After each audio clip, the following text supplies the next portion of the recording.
Welcome, everyone, to the first official episode of So Anyway, It's Haunted. Yeah. I'm one of your hosts. They call me Ashley. I'm with my two best friends. One of them I'm married to. One of them I can't stand.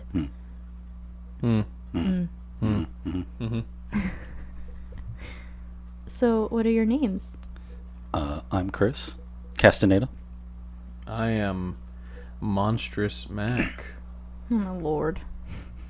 X underscore monstrous underscore Mac X. Yep. Naruto 420. 69, Monster Mac. 69.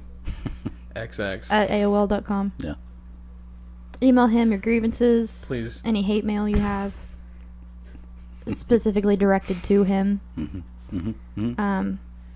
Hi, welcome. We're here to talk about scary, spooky things. Yeah. Specifically haunted physical locations. Yeah. Places you can visit. A little bit of spooky history. Spooky. It's very spooky. I don't really like history, but I like it if it's spooky. And urban legends. Herbs and legends. Oh, yeah. I don't think he enunciated on that. Herb hands. Ledge hands. I like it. Yeah. I just want everyone to know this is also a cannabis podcast. We're not just going to be talking. It's paranormal cannabis. Yep. Spooky buds. So You would be that would Spooky be, Buds. Yeah, That'd be that pretty would be our good. cannabis Spooky podcast buds, if we yeah. have one, but we live in Texas, so legally we can't. Yeah. Spooky buds, come on, man. Yep. That'd be pretty good. Scrap this one. Let's end this episode. We're going to go directly to Yeah. Spooky Buds. We'll pick it up when we all move to Colorado. Colorado. Nevada, Colorado. Yep. Yeah. I hope your mom listens to this. Yeah. Mac Me and too. Allie. I'm gonna send it directly. Wait, did you to say her. Cody or did you say Mac? I literally did not say last name or first name, but don't worry, you just said both. So, Oh, we'll make sure Oops. everyone knows. Well, now, I mean, Chris said our last name, so now everyone's An going to stalk anonymous us. Cody. An it wasn't even anonymous, that. yes. It was literally Mac. It was Monstrous Mac, but Oh, you did say Monstrous that's right. Mac. That's right. Oh, well. Oh. Mick Dilly over here. Yep. Yes. So, yeah, spooky places, urban herbs and legends. Yep. And then we're going to be reading your listener stories, paranormal listener stories, my dudes. Yeah.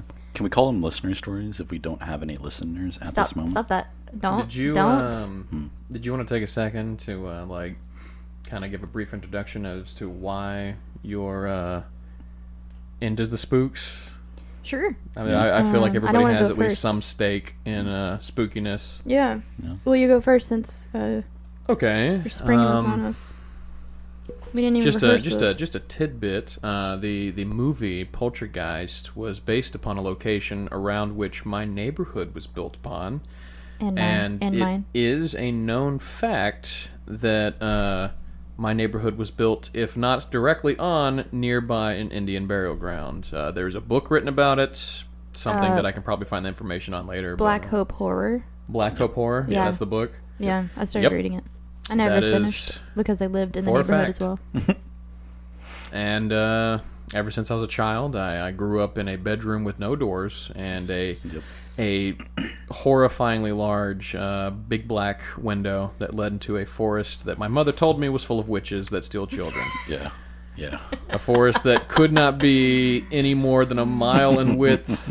No, it's got to be. Well, I'm just saying There's from, something in from, those from woods. my street to the Well, streets that connected directly behind. The something is yeah. the bunch of weirdos that like to expose yeah. themselves Right, to right. women. Yeah.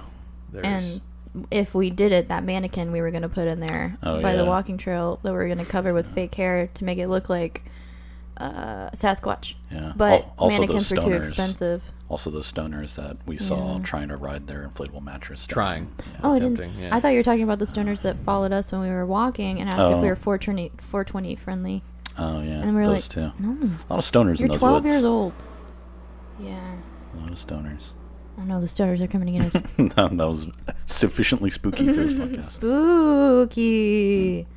Oh, okay. So you're afraid of witches. Afraid of witches. Your mom kinda gave My you that house complex. almost feels paranormal. I It- think Well, you've everybody- experienced It things is in your a house. It's a very creepy house. It's a It creepy is house, a very man. be creepy fair. house.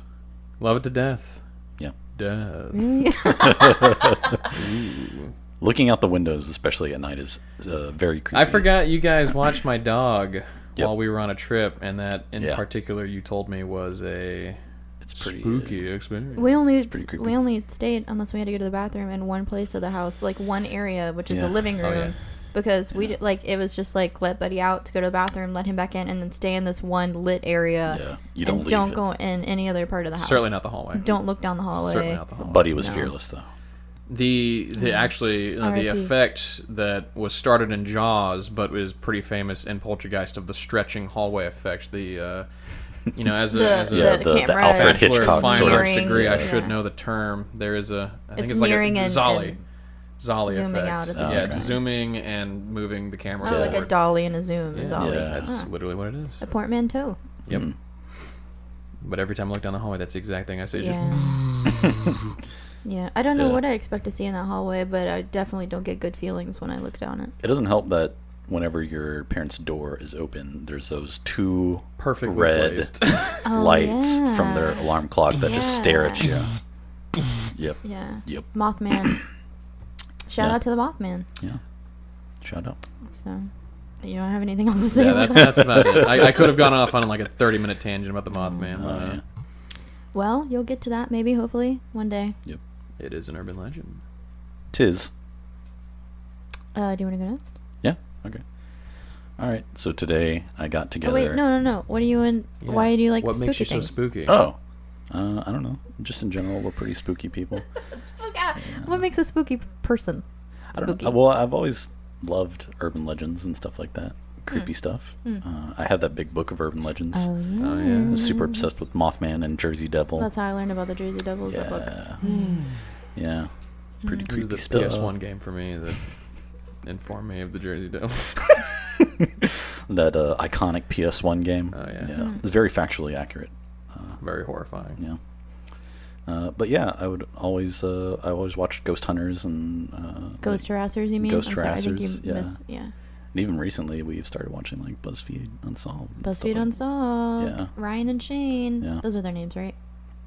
Yes. Yes. Ryan and Sean, Sean. I think. Shane? I think it's Shane. Oh, all right. Who knows, man? BuzzFeed Unsolved. That's Yeah. it. So yeah, I've always been Cool. super super interested in that stuff. So this Cool. is like a natural evolution of that. So you don't have to go into. I mean, McAnally has experienced some paranormal things, and his Yeah. brother, who's now laying on our floor. Yeah. And all the cats looked up. And have you? You don't have to go into detail, but have you experienced paranormal things before? Not really. No. Hmm. I'm kind of like a Sad. hopeful No. ghost Take that An back. believer. optimist. Yeah, like I want to believe, but I have no reason to believe. Hmm. But it's very interesting to me still. Yeah. Yeah, you're like a Fox Mulder, but with no With alien no abducted experiences. sister. Yeah. No. Yeah. So what about you? I don't know. I've always liked spooky things. Well, I think it started when my parents had me, and they lived in a house with their best friends who also had a baby, and the house was ultra haunted.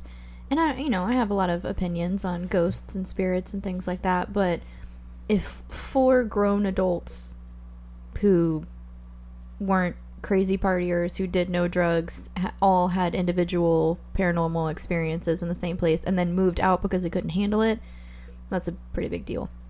Yeah, weird dreams, shadow people I've seen, lots of like sleep paralysis stuff. Yeah.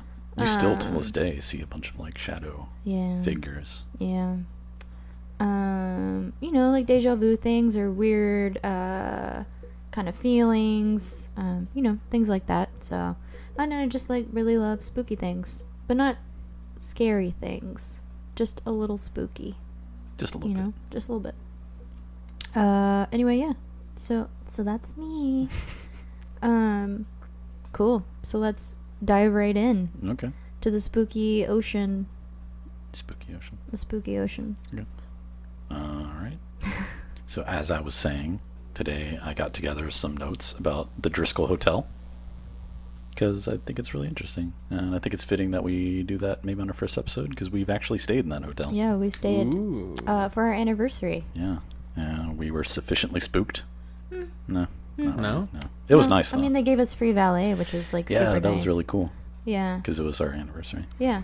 I mean, it looked cool when you walk in. It looks like, well, right now it looks like as of 2016, I guess. Yeah. It looked a lot like what you would expect, like the Shining, very Shining-esque. Yeah, a lot of So, like long, narrow hallways. but very ornate. Yeah, very ornate. Yeah.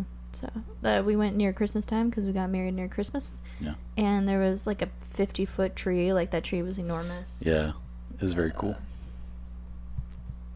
Anyway, yeah. Sorry. Go ahead. All right. So, before I get into the history of it, I compiled a list of sort of like overall features that I'd like to run over. When it was constructed, it was 4 stories. It has 3 arched entryways on the south, east, and north sides that I didn't really notice this when we went, but apparently there are carved limestone busts of Driskill and his 2 sons, Bud and Toby. Bud and Toby. Yeah. Oh, Bud. It had 60 rooms, and 12 of them had attached bathrooms, which was an almost unheard of feature in that time. Bathrooms were even unheard of in that time, so. So it also had an open design to promote airflow throughout the building because it's in Texas. Yeah. Other fancy stuff included an electrical bell system, marble bureaus and washstands, steam heating, and gas lighting. It also had gas pipes to make the hotel as fireproof as possible. Oh, it could not explode though. I don't know. The article I read just said it made it as fireproof as possible. Huh. Which I only mentioned that. Yeah. Well, I guess compared to like Candle candles. Yeah. Well, it says gas you know. pipes, so it's probably for heating Sure. water. Oh, okay. I don't know. I only anything mentioned about that pipes. because it'll come up a little bit later. Uh, It has a when it was created, it had a special ladies' entrance that allowed female guests to proceed directly to their rooms, thereby my avoiding the lord. rough talk of cattlemen in the lobby. Oh, and their bean farts, Yeah. probably. Yep. Shout out to Blazing Saddles. We're just so sensitive. That's all I have to say about that. All right, so let's dive into the history. All right, so Jesse Driskill was a successful cattle baron Jesse. and had moved to Texas from Missouri in 1849. He was flush with cash from his service to the Confederate Army, All right. to which he supplied beef throughout the Civil War. He provided beef throughout the Civil War. Yep. He decided to diversify by constructing a grand hotel in Austin, his adopted hometown. Oh, boy. I'm not sure what that means. His adopted hometown. That just means that he didn't like Tennessee, and then, I mean, we're not from Austin, but when we move there, it's going to be... Yeah. I mean, we still feel like it's our he hometown. showed up and he was, this place is weird. Oh, Keep it that way. Like, hey, I like that. We're gonna say that. So in 1884, Driskill purchased the land at the corner of 6th and Brazos for $7,500. Oh, yeah. Never go to 6th Street. Never ever go. It's just sad. People throwing up everywhere. Jesse. Fighting. You're like butt to butt with drunk bros and like homeless Yeah. people. Everyone's homeless. You want to give them money, but you can't give everybody money. Voodoo Donuts is not worth it. Sorry. I think it's pretty good. Sorry, Voodoo. It's just not worth it. The sadness. Okay. The sadness of Voodoo Donuts. The hotel was completed at a cost of $400,000. It opened on December 20th, 1886. December 20th. That's so weird because we got married the 23rd. That's so weird. It's almost the same day. That's all you've had to add to this. But Driskill did not have the clientele to match the splendor of his 4-star hotel because this was still basically the Wild West. Wow. Sorry. So Yeah. everybody was poor and not cool enough for him. Yeah, the thing I noticed most when researching the Driskill is that maybe it's not as haunted as people think, but I think it's definitely maybe cursed. I would think. Yeah. Oh, yeah. So no one wanted to pay the $2.50 to $5 per night. Do you know, like, the currency comparison to, like, 2018? It said that the average price around that time for a hotel room was 50 cents. Jeez Louise. Okay. Well, now it's, like, $400 a night, I want to say. Or maybe it's, like, $200 to $500 a night, depending. Yeah, we got a good price though. Something like that, yeah. I think we only stayed, like, one night because we're super cheapos. Yeah. So did he like plan this out before they lost the Civil War? And he was don't like, know. "Oh, I'll have the clientele." Yeah. And then they lost. And he's like, "Huh." Yeah. So following the loss of a great fortune in cattle drives, Driskill was forced to close the hotel in May 1887, less than a year after it opened. Wow. I mean, to be fair, don't build something without knowing you have the demographic on lock. That's true. That's true. Come on, man. I think he was trying to like maybe make Austin happen. Yeah. He wanted it You to tried happen. too hard, bro. Yeah. I don't feel bad. His staff was also one of the reasons leading to the closure was his staff was also poached by the Beach Hotel in Galveston. But the joke's on them because it burnt down mysteriously in 1898. Oh my gosh. Joke's on them. Yeah. So according to legend, he finally lost the hotel in a game of poker in 1888 to his brother-in-law, That's right. Jim Doc Day. This is where it gets Spooky. juicy. Yeah. So that was his second owner. Then Driskill died of a stroke in 1890. Wait. When did he lose it? He lost it in 1888. So 2 years later, he died. Oh. Yeah, but didn't something happen that night after he lost it? Or is that a different hotel I'm thinking of? That might be a different hotel. Oh, don't I know. guess I didn't so. see anything else. The other hotel owner, his eyes rolled blank. Well, no, like, no, shut up. He exploded. No, like, he lost it in a bet, and then he was, like, mad about it, and he walked upstairs and then shot the guy in the stomach or whatever, and then dragged him in his room and, like, made him bleed out, didn't let anyone help him, Oh, I don't think. or whatever. I don't think. I guess that's a different cowboy hotel. I think it might be. Sadly, his Wow, brother-in-law that's crazy. got the hotel and carried on business. All right, continue. So it Sorry. changed hands several times throughout the 20th century and went through booms and bust cycles along with the city of Austin. Local magnate George Littlefield obtained the hotel for $106,000 in 1895 and vowed it would never close again. Oh, honey. Those definitive statements that people I know, like to that's do is the like, Titanic complex, man. Just don't say it, dude. yeah. He spent over $60,000 in renovations, including an additional 28 lavatories.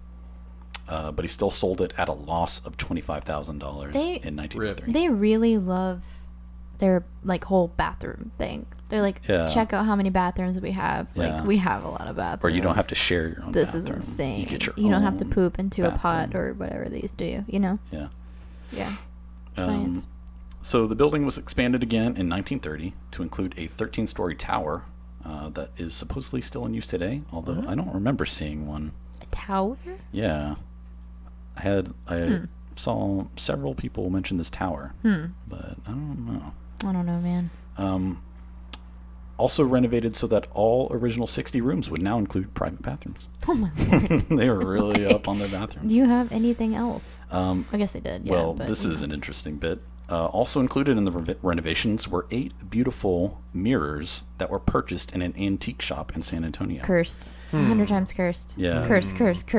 Well, Curse. these mirrors were originally intended as a gift for the Empress Carlota from her husband, the then Emperor of Mexico, Maximilian I. Emperor. Oh, man. Yeah, however, after France withdrew from Mexico in 1887, his empire collapsed and he was captured and executed. Oh, honey. Carlota fled to Italy but died of influenza in 1927. These mirrors are gold leaf, sterling, and crushed diamond mirrors adorned Oh, my God. with the busts of the would-be Mexican empress. No, you would probably want to leave that part out when bringing it in. Well, I think when they bought them, they didn't know what they were. Oh, and then they sort of like found out. Also, how does that, I mean, I guess an estate, you know, like someone just dies and they just have them. Like, how does it end up at a thrift store in San Antonio? I don't know. That's wild. Yeah. These mirrors are still hanging in the Maximum ballroom to this day. We really should have And so researched are all this the people hotel that more look into the mirror. Oh, yeah. before we went there. Yeah, so we were could- just like, ooh, ghosts, right? Like total ghosts, right? No. Total ghost. Total ghost. In 1950, it was renovated again to install air conditioning. In 1969, More bathrooms. no more bathrooms. Gosh, There's dang not it. enough. The Driskill was scheduled for demolition in 1969, but was saved at the last second by the nonprofit organization Driskill Hotel Corporation after they raised $900,000 and got it listed in the National Register of Historic Places. That's how you do it. Yeah. You're like, This place is important. Don't it's like, tear it down. yeah, that's what Leslie did to that film store in Pawnee, and then it turned into a porn shop. So we'll see what happens, Driskill. Yeah. We'll see.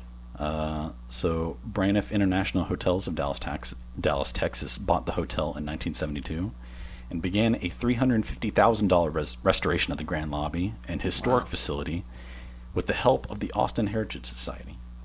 Braniff celebrated the grand reopening of the hotel on February 10th, 1973.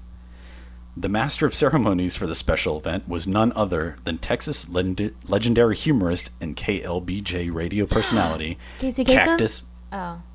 Cactus Jack Pryor. Wow. Casey Kasem. No. Yeah, I just thought it was funny because like I What, say never his name heard- again? I'm Cactus sorry. Jack Pryor. Oh, honey. Apparently he's like a very like he's Cactus kind of like a Jack. folk hero in Austin. Oh, cool, man. Like, throughout the 50s. Oh, now I 60s. feel bad. I don't really They know seem this like dude. Davy Crockett songs about it. Okay, so then in 1982, Braniff International Corporation filed for Chapter 11 federal bankruptcy protection. Yes. The Driskill was still allowed to operate until 1983 when it was sold to the Lincoln Hotel Corporation. And as of 2016, it is owned by the Hyatt Hotels Group. Oh, wow. And just a little bit of trivia, the restaurant in the Driskill was used in the movie Miss Congeniality. Although it was represented in the movie as the restaurant in the St. Regis in New York City. Oh, my actual Lord. I'm sorry. Figures. Wait. So the restaurant. The restaurant. Yeah, When I remember at seeing the the beginning when he comes in, Oh, I don't And she's, remember like, what part in eating, the movie. Maybe, I guess, you yeah. know, and she like doesn't know how to The eat, and he's scene like, where "You if eat like a look in cow the or ornate whatever." Mirror, you can see the dead empress. Oh Okay. my Lord. All right. Wait. So now to get into the hauntings. Thank goodness. So the first recorded haunting is in 1887. A little girl, which a lot of these, well, a couple of these I feel like aren't documented very well or not documented at all. So it's like, I don't really know if this even happened. Kind of tiptoeing on the urban legend side. Yeah. So a lot of articles I read said that this little girl was like a daughter of a famous senator, but never gave the senator's name or anything like that. So Yeah. I don't know. So in 1887, supposedly, a little girl chasing her ball accidentally fell down the grand staircase, and she died there. People have reported seeing the girl in the halls and have heard faint giggling and what appears to be a bouncing ball. There is a painting of a pretty young girl in the hotel that is linked to this tale, and I think this is where the urban legend sort of like theme comes in, where they say that this is the girl that actually died. But it's said that it was commissioned and hung after she died, but this painting is actually a modern day replica of another painting called Love Letters by British artist Charles Trevor Garland. People claim that staring at the portrait makes them nauseous, and some claim they feel as Wow, that's they are so lifted rude. upward. This painting is the worst painting I've ever seen. My stomach hurts. So this one's interesting and probably the most urban legendy out of all of them. There is a room that is referenced as Room 525, and it is rumored to be the most haunted in the hotel. And it's supposedly the home of the suicide brides.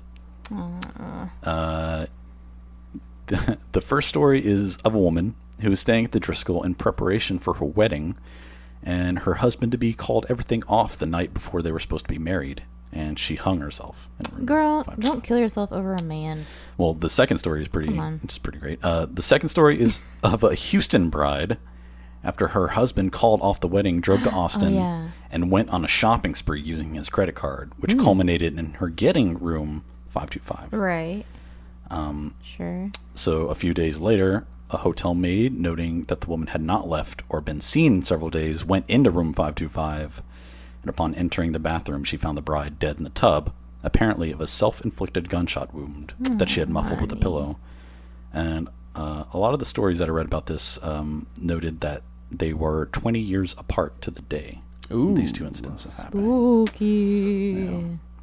So the second bride, her ghost has been seen by guests at the hotel when that area was under renovation. Two women saw a female guest overloaded with shopping bags making her way to the room on a floor with heavy construction going on.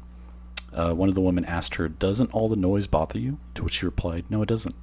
And upon checking out that she asked... Oh, okay, never mind. Sorry. Upon checking Nice out, meeting you. she asked the front desk why someone would be staying in that part of the hotel undergoing renovations. He assured her that no one would be staying there. Insistent that she saw the woman enter a room, and now being alarmed, the desk clerk told her the room...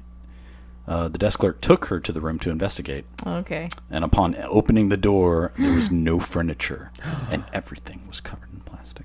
And the window was open, and it was blowing, and it was like... But you could and then- faintly hear a whisper, and you get closer to the window, closer to the window.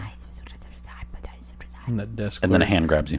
She turned around and looked at the desk clerk, and both of his eyes were widened out. No, what He happens... said, no. "Nobody's No. been staying No. in this room." Right before that, they go to the window to close it, and then after she closes it, she just looks out, and it's silence, and then a bird hits the window, Oh, and yeah. she's like, huh, crazy, right? And then she turns around, and then the desk clerk has his eyes rolling back.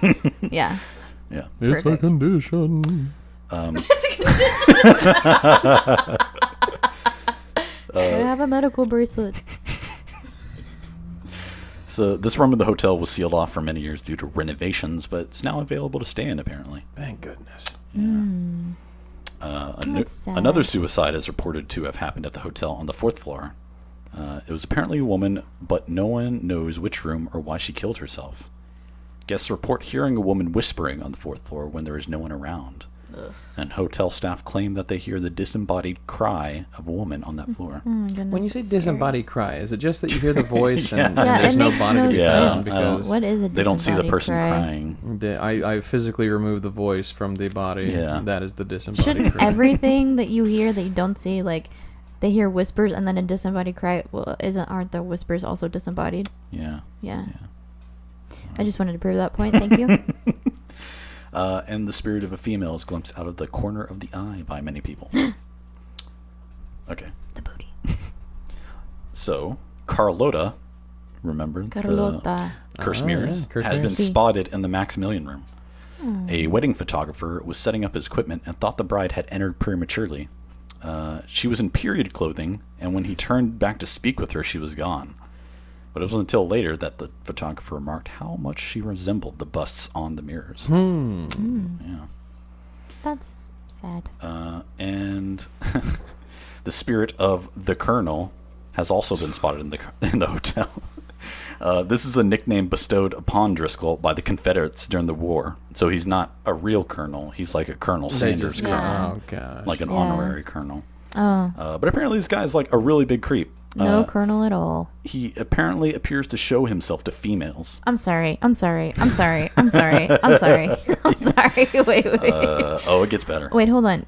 This ghost exposes himself to women? No, he only shows up Okay. around women. I thought you meant.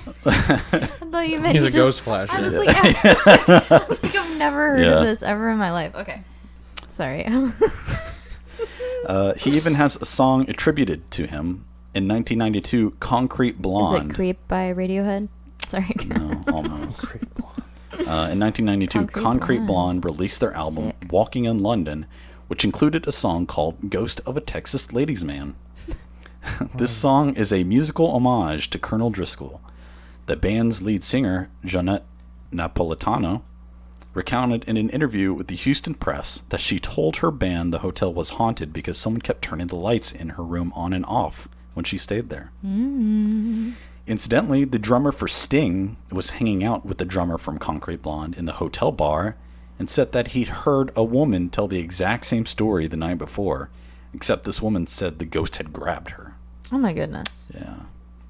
man, Where did he grab her, though? gross. Yeah. Probably the ear. Yeah. It's the most sensual part of the body. What a freak. Napolitano is not the only musician to have experiences of a supernatural nature at the Driskill. Annie Lennox of the Eurythmics tells a story about staying at the Driskill while on tour. Having laid out 2 different dresses on the bed, unable to decide which to wear that night, she took a shower. Upon getting out, she discovered only one dress on the bed and the other now packed away. I thought you were going to say the colonel was wearing it. Oh, It was very progressive for his time. Poor Colonel. She took this as a sign and wore the dress left out on the bed. And one has to wonder who made the choice for her. Oh, my lord. I would do the exact opposite. Thank you very much. I'm not going to. This is the dress I'm going to die in. We do not I would think. negotiate with ghouls and terrorists. And then I wrote, boy, that Driskill. What a creep. The only way to make the ghost go away is to beat him very easily in poker. He's not any good at it. He's going to You can bet like a do lot it on more the than first he draw, and he's like, needs to. First draw, he's like, up at the hotel.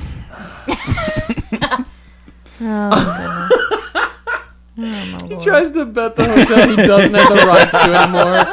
You just have to call him out on it. He gets mad and leaves. You can hear him stomping out and shut the door. Yeah. Do you own this hotel? He's like, I did. My name's on the freaking door. okay, fine, whatever. But that's it. That's Wow, the it's Driskill. spooky, man. Ooh. Yeah. Spooky, spooky. Flush with curses. That's a spooky genre, I Theo. have Thank you. rented Yeah. the suicide you. room like 15 times. They keep killing themselves. I mean, They won't kill me. The thing is, people do go to hotels to commit suicide. Yeah, like that's that's an pretty bad. actual Yeah. thing. So like, that could happen. Yeah. Sure, that could happen. Absolutely. And supposedly You that one that was the third suicide is actually a reported suicide. Okay. All right. I mean, that makes sense. The one where she did the credit The card, gunshot? whatever. No, the one on the fourth floor where people can sort of hear her Oh. whispering. Oh. Ugh. Well, wasn't that the That's one? awfully So creepy. it was reported, but they didn't know what room. Yeah, I guess Oh, they didn't okay. release which room it was in. Oh, now that it's actually factual. They I know. mean, that makes sense We because love the ghost hotels. stories. I Yeah. mean, they're not. Then they'll get like creeps like us. Yeah. Like, ooh, I gotta stay there, or like doing Ouija, Ouija board. Yeah, the Doing the Ouija. Ouija. It's just a game. It's not What a is your game. name? It's Yes. not a game. Not a game, guys. All right. So Awesome. we're gonna go into an urban legend. Ooh. Here, let me pass off Welcome these. to Monster Mac's meticulous Sorry, they're so sweaty. mangling of mastery and moroseness. Yep. Okay. You need to get closer. Yeah. All right. Hi, McAnally. Welcome. Yep, you called me that again. I'm sorry. I don't. So what do you want me to call you? I don't understand. I mean, it was just gonna be Mac, and then we were gonna bleep out the rest. But I mean, I guess we'll just Monster Mac. Who is that guy? Ooh, the Monster Mac. Thank you. I was about to say that. Thank you. They say his eyes had sex. The Monster Mac.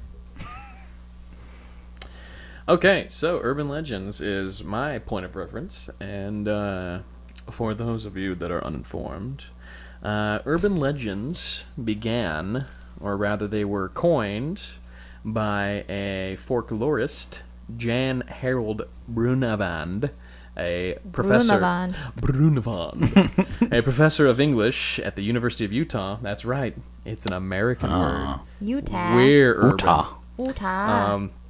She introduced the term in a general public in a series of popular books published in 1981. So, Really, just the 80s. yeah, the Wow. term urban. I mean, like, so the idea behind urban legends, Yeah. like what I'm gonna give you guys. In a Obviously, second. they've been around for like Yeah. Well, a yeah, long it's time. really- like serial like killers. Like serial killers have been folklore, around Jack forever. the Ripper kind of stuff. Yeah. You know, but like. The I guess term the for it. accumulation of the idea of like specific things that are like, oh, you know, you stare down the street and they say a headless horseman will come charging at you. You know? Yeah. And in 1981, she was Poor like, you know, guy. we got a word for that. And that's it. That's all she brings I to the made it. table. It's urban legend. Does she get all the residuals from people using the word? I'm guessing not, because with a name like Jan Harold Brunavand, you don't really, Brunavand. you know, it's not very, it doesn't roll off Harold. the tongue at all. Jan So, Harold. Oh, Janice. Oh, Janethan. Janice. so to delight your ears, I have two examples of I urban better not legends. get spooked. One ancient and one relatively new. The first one dates all the way back to oh boy, well, the Celtic and the Viking Jinx. days. And the funny thing about it, I shouldn't say funny, but like the interesting thing about this particular urban legend is it kind of evolved over time, and there are common examples of it in media today.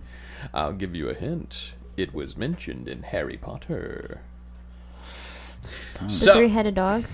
no. No, that's like Greek. It's like Well, mythology. I mean, Yeah. I guess in a weird branching sense, yes, because one of the examples of this is Cerberus. So, no, it is So that's right. the black dog. Yes, the black dog. yes. Yeah. Okay. We already know about this. What's your next one?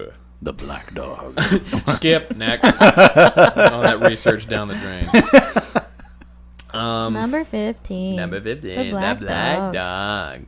The last thing you want in your urban legend is somebody else's black dog. Instantly, all subscribers go. Yep. All of them. So, the black dog is essentially a nocturnal apparition, some of them shapeshifters, and commonly associated with the devil, or often described as ghosts or hellhounds. It is a... its appearance was regarded as a... what's the word? Omen, of death. Oh, is that why you said that it's earlier? I was like, it's an omen. I say omen. The word that I was given man. was portent, but I didn't want people being like, what's portent? A portent. So, portent, by definition, good is word. omen. Okay. That's a good word. You It's a learned synonym. something today. Yeah. So, dummies.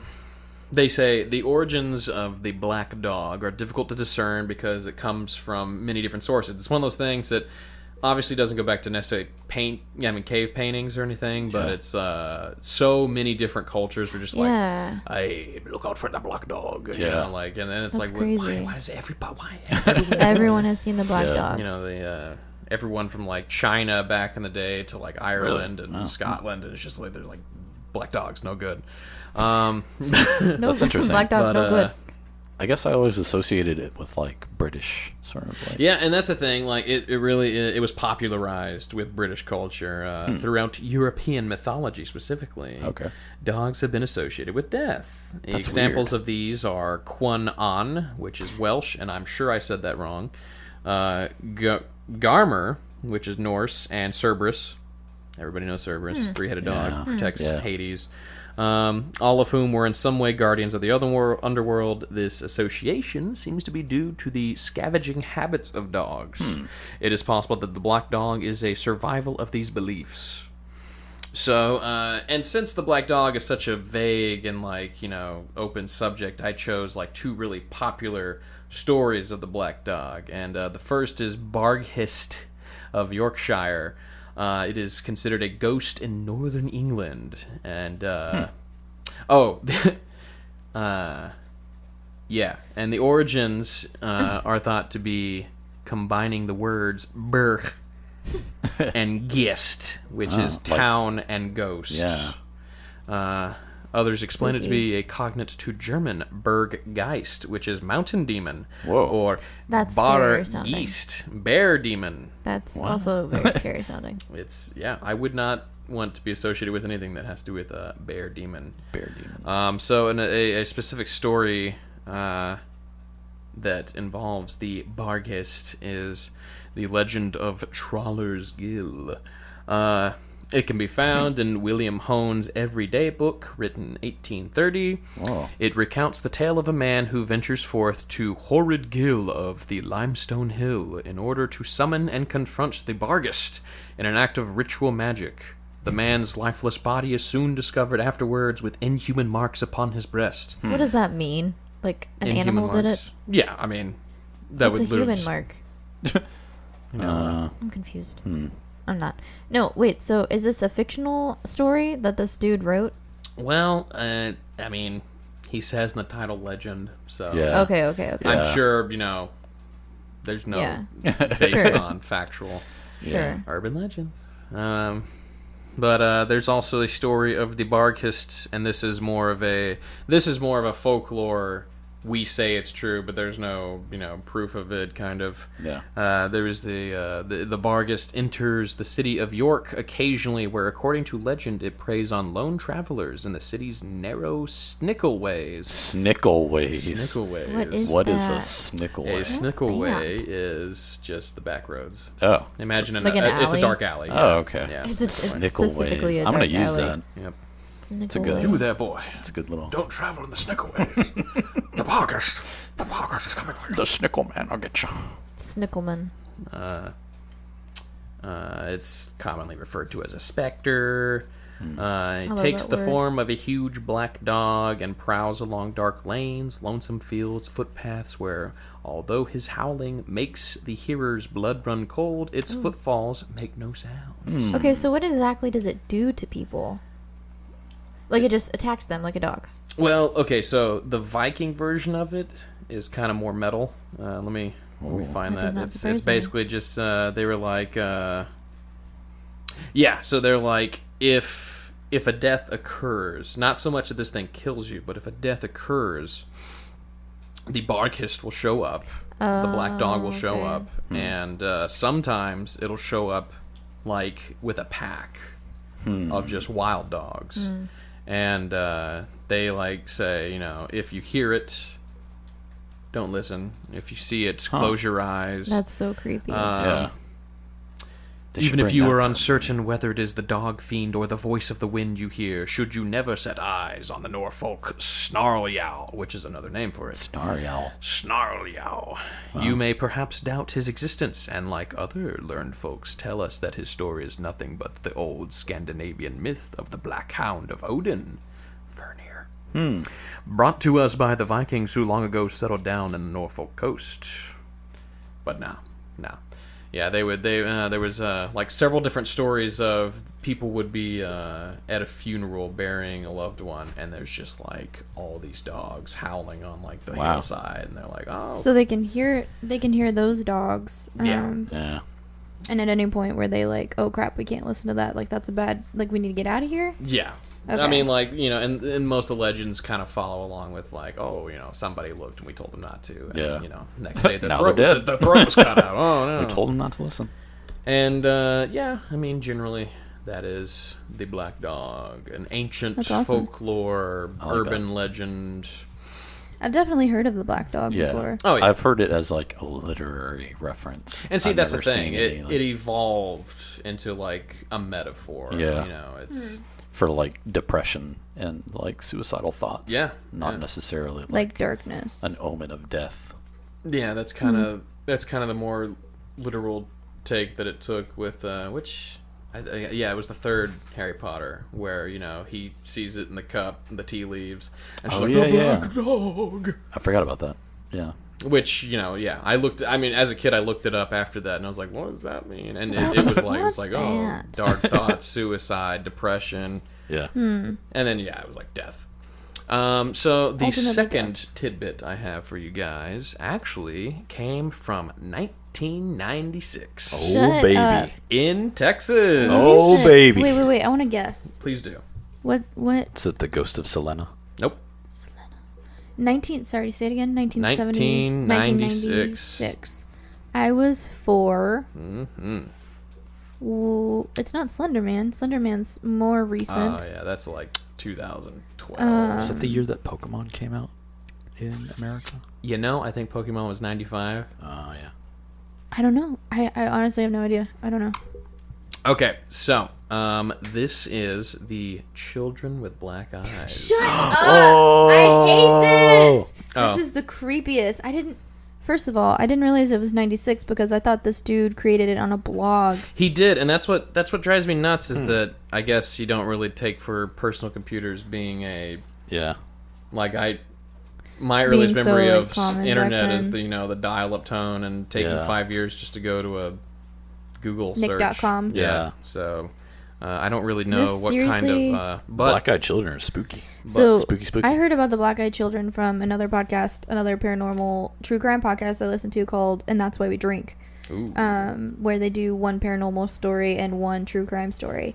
And M did this story, and it freaked me out. And I don't look out the windows at night now because of this. Like, these are awful. Yeah. So creepy.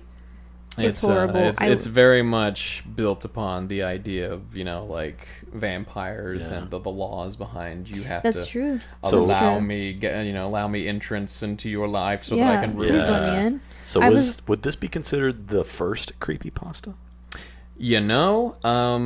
And so the dude Brian Bethel, the guy that made the post, there are a lot of people that are like, oh yeah, early creepypasta, this was a thing, and he's like, yeah, I'm kind of an all-star when it comes to it, and to this day he swears it's true. He's still. Well, I yeah. read up. There's a Sure. 2012 interview where they're like, "Really, Brian?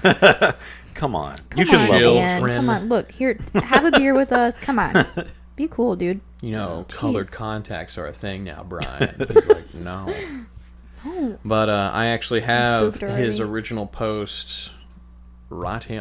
Shut up. You Oh, don't really? have the I original do. I post. do. Oh, wow. I that's looked it so up, creepy. and you know those there's websites that can. Was it on like Blogspot or something like that?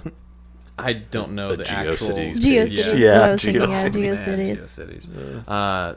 What is it called? Zango Where was you way can after where that. you can look at what the websites look like The back way then. back.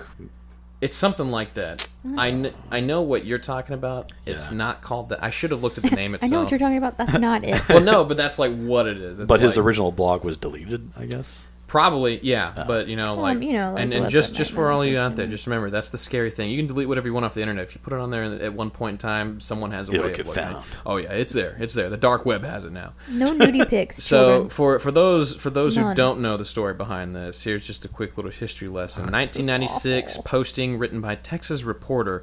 See, and that's another thing. He's Yeah. a reporter. Is he actually a reporter? Is he really? Yeah, they said he was a journalist. A reporter, Brian Bethel, on ghost-related mailing list, relating 2 alleged encounters with black-eyed kids. And see, that's the thing. Oh, what he makes had what makes you so encounters? special that you had 2 separate encounters? Yeah. Like the first one, I can be like, ooh, you know, there's other people that, and that's the thing. You know, people start coming forward. They're like, I also saw the black-eyed children. Yeah. But Bethel describes encountering 2 such children in Abilene, Texas in 1996 and claims that a second person had a similar... Oh, so he... I'm sorry. I guess I should pay attention to my own notes. His second was not him, but, you know, someone else writing to him. You're like, oh, this happened to me too, Brian. He's like, Yeah. Yeah, I bet it did. Are she? my children Sure. are spreading. Weirdo. But Bethel's stories have become regarded as classic examples of creepypasta and gained such popularity with his published a frequently asked question just to keep up with demand for more info about the new urban legend. There's a fact page for. Yes. He got black-eyed so children? sick and Oh my tired. Lord. And people were calling me like, "Hey Brian, so tell me again what the pasty white faced kid looked like." And he's like, "You know, I have a FAQ for this." Wow. But in 2012, he told his story on reality TV series Monsters and Mysteries in America. Oh. We need He to watch wrote that. a follow-up article immediately. for the Abilene Reporter's News describing his experience and maintaining his belief that it was legitimate. Yeah. Okay, bud. Wait, what's his name again? Adam? His name is Brian Burcliffe. Brian. Okay. Bethel. I'm sorry, Burcliffe? Bethel. It's Bethel. Brian. Brian. Bethel. Got it. Bethel. Oh, Bethel. All right, BB. So, this is the tale. This is the story of the black-eyed children. First person perspective here. He says, don't know really what I'd call this story if I was submitting it for publication in Fate or something of its like. Brian versus the evil black-eyed, possibly vampiric or demonic, but at least not bloody normal kids. Wait. Doesn't have okay. much of a ring to it. Shrug, smiley face. Oh my actual lord! It's thank one you of for those trying to be side cute. smiley faces. Yeah, it's literally a... Yeah. Sad. Does it have a nose? Is it one that has a No, nose? it doesn't. This I was hate before when the nose people was use invented. dashes. Oh, yeah. No, the dash. You know when people use like it's like colon dash. No, I don't. This no, is early put AIM a days. nose, dude. All right. But yeah, you can definitely get the 90s, 2 types of people in this the world. 90s vibe here. But that's at least an accurate title, says Oh Brian. my lord. And so many things do. It all started innocently. My internet service provider used to have an office in a shopping center before they moved to their comparatively lush accommodations elsewhere. There was a drop box at the original location, the monthly bill was due, and thus, therefore, but the grace of the net I went. Oh my lord. Yeah, I know. It makes me believe him less when he talks so flowery. Yeah, I know. Yeah. Ooh. Also, throwback to like when you paid bills with checks. Oh my goodness. Yeah. Man. It was about 9:30 p.m. when I left from my relatively isolated apartments. You know, I really do wish there was like a version of his story that was just like chopped Yeah. down. I'm Like, sure just give me the points, somewhere Give me the somewhere facts. somewhere on Come Tumblr that is the case. Let's just see. Right next to Camelot Communications. It's fine. We can make fun of him. It's fine. He goes to parking space. Using the glow of the marquee to write my Oh, my check, Lord. I was startled to hear a knock on the driver's side window of my car. I looked over and saw 2 children staring at me from the street. I need to describe them with The one feature, you can guess what it is. Oh, my lord. In parentheses. Can you guess what it is? That I didn't realize until about halfway into the conversation. Cleverly omitted. Both appeared to be in that semi-mystical stage of life, children getting into where you can't exactly tell their age. Both were boys, and my initial impression was that they were somewhere between 10 and 14. Cool. Boy number 1 was the spokesman. Boy number 2 didn't speak during the entire conversation, at least not in words. Oh. Spoiler alert, they're Mormons. Oh, no. Sorry. Do you know the good news?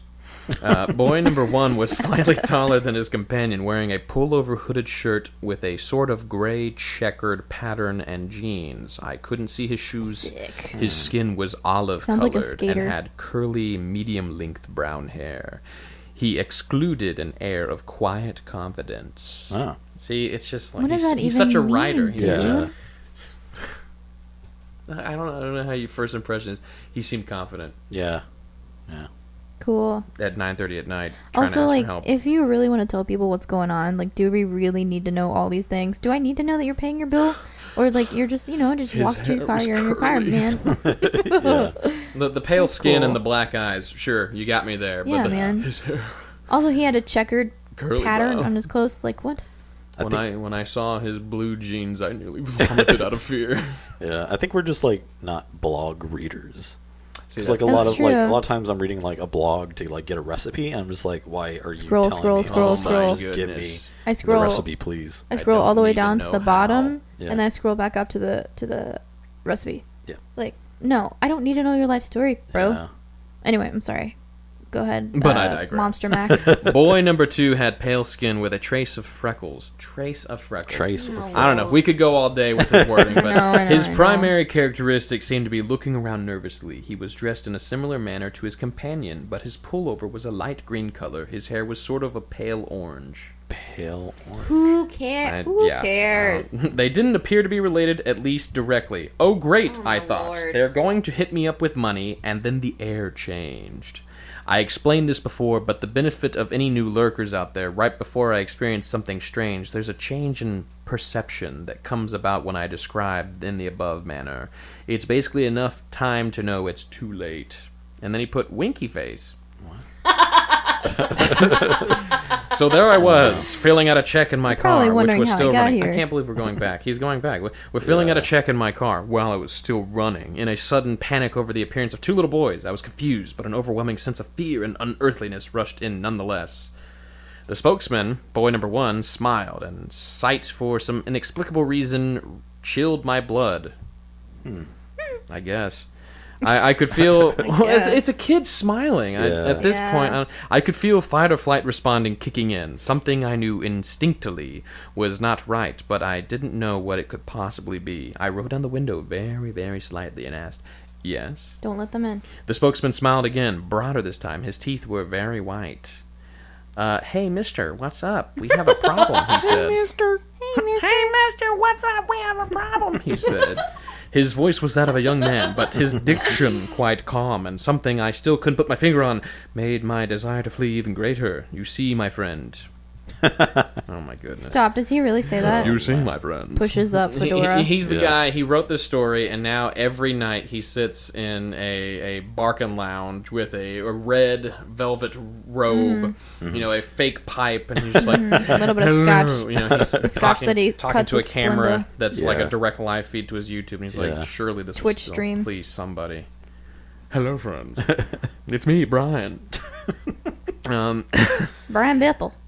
You see, my friend and I wanted to see the films, but we forgot our money. See He the continued. Well, that's the thing is We that need they to go to don't our talk house like to normal get people. it. Want to help us out? Yeah, that they I remember in like a lot of stories they talk in like very very old sounding English, or like they reference like Yeah. Right, yeah. Yeah, it's like old vocabulary, like a really old Yeah. vocabulary for like, yeah. not modern slang or any kind of thing like that. Yeah. Yeah. And look at him, he's texting now.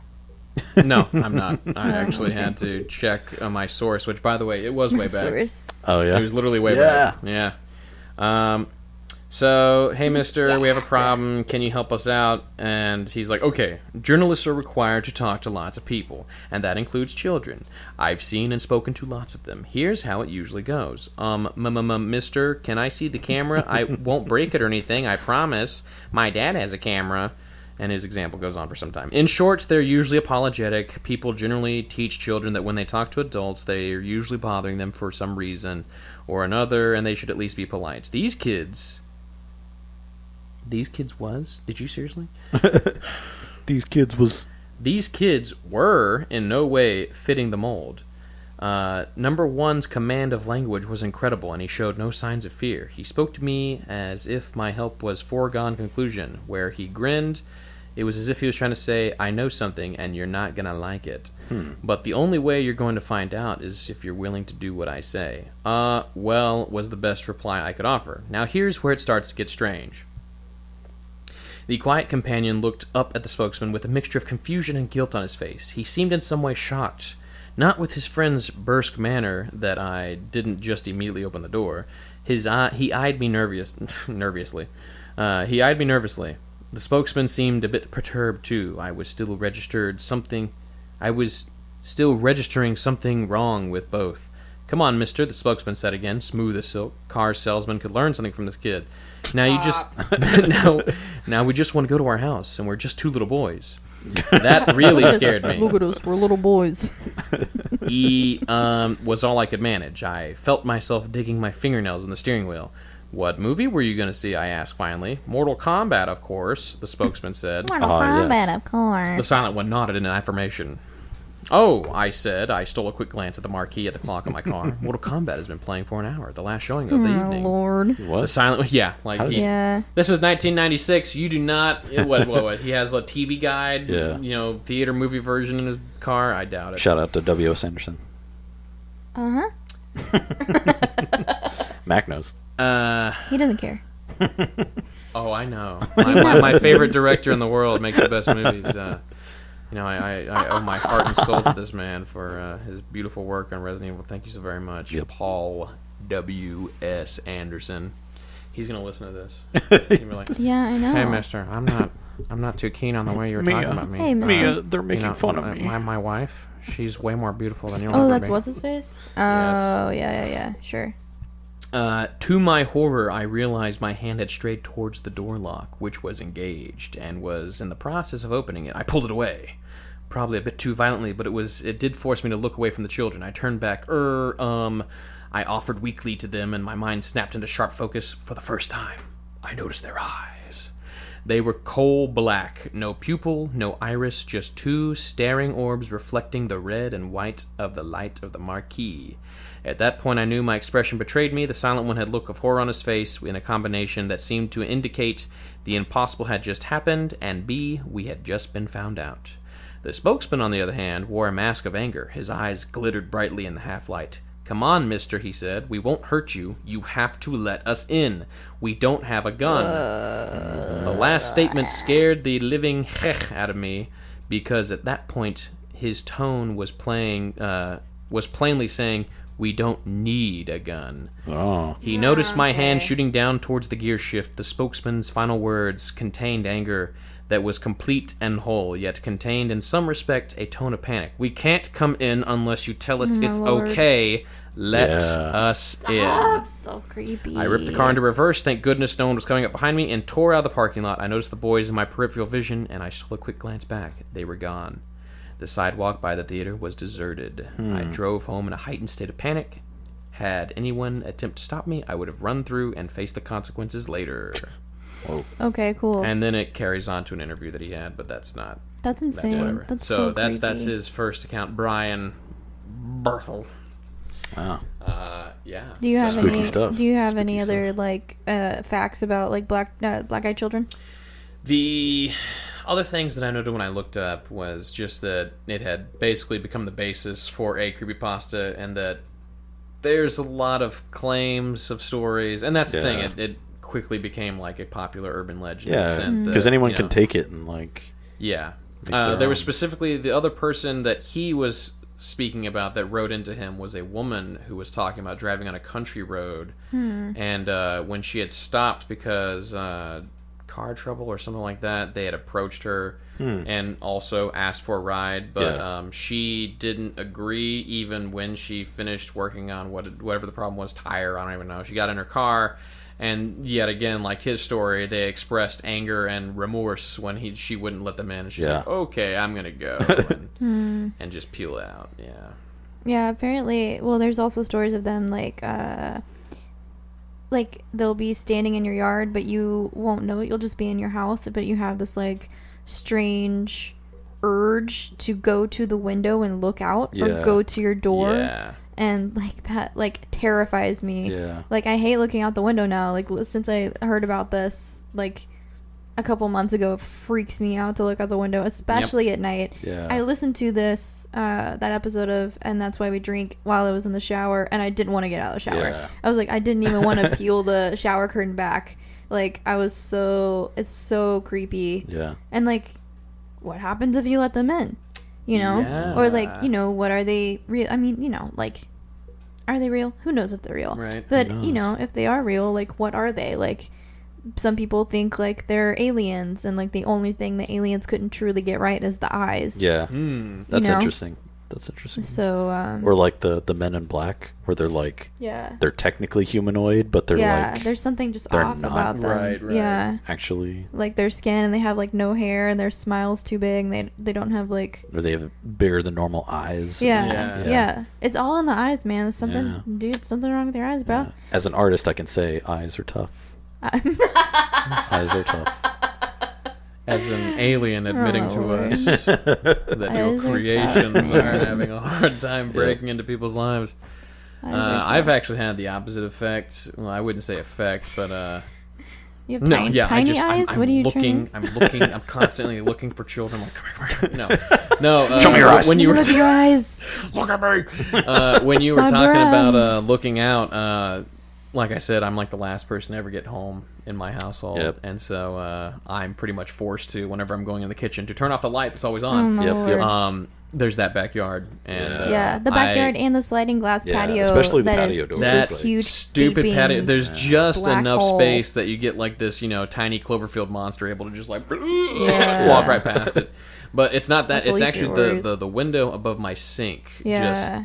Yeah. There's just barely always enough moonlight that you can just make out that my deep, Lord. long backyard Lord. and Yeah. those black as night Yeah. trees. Yeah. And for me, it's I always tell myself, I'm like, just leave it up to mystery. Don't look out there. But then I do, because I'm an idiot.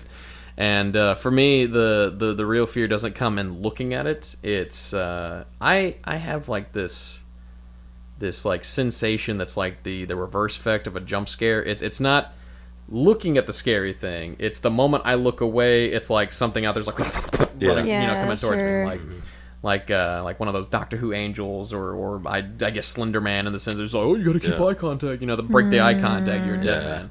So I'll end up standing in my kitchen for like 5 minutes, just glaring into the And that's blackness. awful in itself. Oh yeah, and it only gets worse the longer you sit there. So Yeah, that's urban horrible. legend. spooky. Yeah. All right, cool. All right, so now let's get into some listener stories. And I'm going to keep these all I'm going to keep them all anonymous because no one specifically told me to or not to use their names. Yeah. So I'm just going to keep them anonymous. Yeah, we'll do a few of these. That sounds good. We're going to start with like a really short one. Cool. All right, here we go. My parents conceived between my brother and I. Jacob made it to full term, but had a heart defect and he passed. After my parents told me I would talk to him, I thought about what he would look like and told him my secrets. My doors would open and close by themselves at night, but I was never scared because I knew it was Jacob coming to check on me. Can ghosts continue to grow up? I don't know. I heard of like a ghost story of like this couple. So this kid whose parents had like friends, like a couple, friends that like conceived at the same time as them, but they lost their baby, and so like the kid grows up and has this imaginary friend named like Tom or whatever, and then eventually like they find out that okay, look, our cat is walking on me. Chups. No, don't get her. Okay. Chup, please. She's gentle. She's gentle. Yes, we have 2 podcats. Chups and Cosmo. I don't see it. Oh my goodness. You mean Little she Miss flopped. Chups. Princess Little Sister. Yep. And Booger Butt. They just pet the air. There's no cat. I love my Here, cat. can't you see them? Anyway, no, it's so the kid finds out like the baby that was miscarried, was going to be named Tom, and like kind of grew up as that kid grew up, weird. And like they would even set out cereal for them, the kid would, and like go to school together and stuff like that. So anyway, yeah, I mean, there are stories like that. Okay, so there's a little warm up for us, a little taste. All right, my dudes, let's get into it. We're gonna read some scary stories. All right, yes, let's do this one. Another short one. My first year in college, my roommate's dad had passed away while she was in high school. One day, I was laying in bed, and I got this nagging feeling that when she came in, I needed to talk to her. She comes in, and we start talking about her dad and how he passed, and what he was like. Suddenly, behind her started to appear a pretty tall figure with no hair and kind of heavyset. I asked her if those were his characteristics, and she teared up a little. It was her dad manifesting in front of me with messages upon messages for her. What? For about an hour, I was a vessel for him to speak and tell her how much he loved her and how proud he was and how he always was with her. When it was done, she was just crying a little bit, and I was exhausted. It was a sweet moment. Wow. Was he like holding up signs and saying like? I think it's more of the actual. Just, he was like talking, speaking. Yeah, he was just talking to her, and she was just like talking for him. Yeah. All right, here we go. This one is cute. And here we go. Are you spooked? Honk if you're spooked. Meanie. Okay, so this is sort of my sister's story, but I was there. That's the story talking. That's not me. Okay. So that's the story. We were camping in Bastrop. And we were really into geocaching. So we went into town. Yeah, it's awesome. Nope. So we went into a town called Smithville to find some caches. I think it's awesome that they did this. We found one that was supposed to be in a small little roadside cemetery, so we started walking through looking for it. They're shaking their heads. The cemetery didn't even look like a real cemetery. You can barely... I'm not selling it well, but I think this is really cool. You could barely see any of the graves because everything was wildly overgrown. Oh. On this... sorry. On this notes of this... Wait. On this notes of this particular find...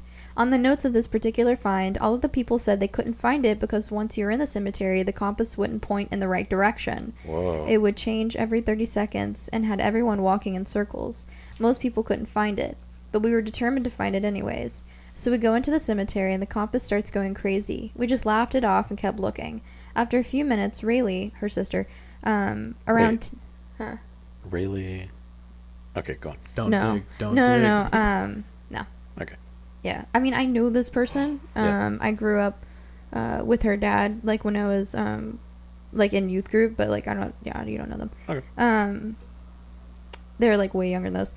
After a few minutes, Rayleigh, around 10 at the time, says, "Hey, Ghost, can you stop messing with the compass?" And the compass stopped and pointed us in the right direction to. And pointed us right to the cache. This is freaky enough, right? So we find the cache, mark it in our book, and put it back. It's so cute. What was it? I don't know, man. She doesn't say it, and we really need to know. We get back in the truck and start driving out. Rayleigh was sitting in the truck and saw a couple walking into the cemetery, looking at each other, holding hands and laughing. The girl was wearing a pink top and blue jean shorts, and the guy was wearing a blue t-shirt and khaki shorts. She said, "Dad, look out for those people," and looked back at her book. My dad said, "What people?" And when she looked up, the couple she had seen were nowhere. Needless to say, we did not stick around. Oh. Yeah. That's pretty good. Ooh. Yeah, it's pretty cute, geocaching. man. It's pretty cute. All right. I have 2 more. Okay. Okay. This one's kind of long. This one isn't necessarily paranormal. It's just like strange. What? No, I just imagine. I'm sorry. It's strange. What? Just that it's like in no way paranormal. It's like, yeah, I had really bad gas. Just can't figure out what Played it tricks is. on my mind. I didn't even eat. Boodaloo. Bork, bork, bork, bork, bork. Ghost farts. Okay. Ghost farts. Okay, so this isn't a paranormal story per se, but it was definitely one of the creepiest things that I've experienced. I worked in a cafeteria at a theme park, and there was a woman named Mona that everyone was afraid of. Mona me. When I started working there, everyone who worked there warned me about her. They told me that she was once punched. They told me that she once punched a pregnant manager and pushed someone onto a hot grill. This was in Florida. Of course it was. And she was part of a union, and apparently it is very hard to fire a union worker, Whoa. even if they punch someone who's pregnant.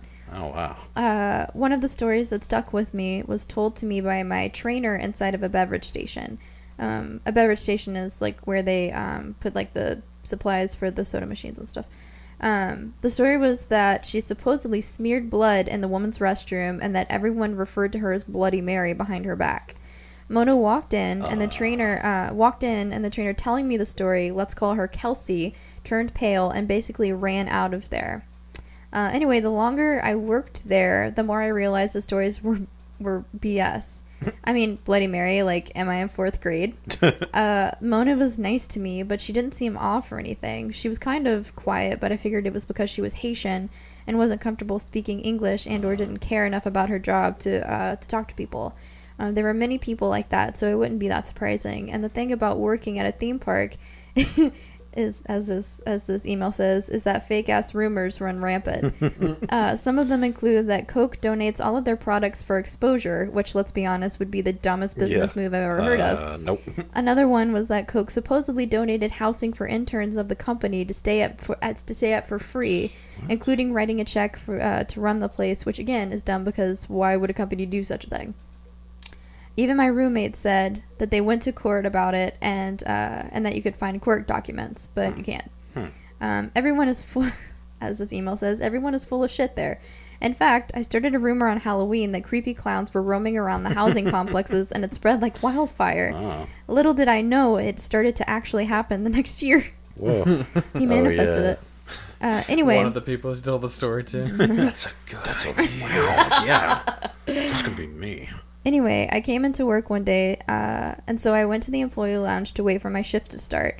Then I heard a scream, even though I was listening to music, and saw Kelsey run through the lounge from the bathroom, and people started scrambling to her, but I had to leave to clock in, because if you don't, that company punishes you harshly. But I told one of my managers, I told one of my managers, and she went back to check on her.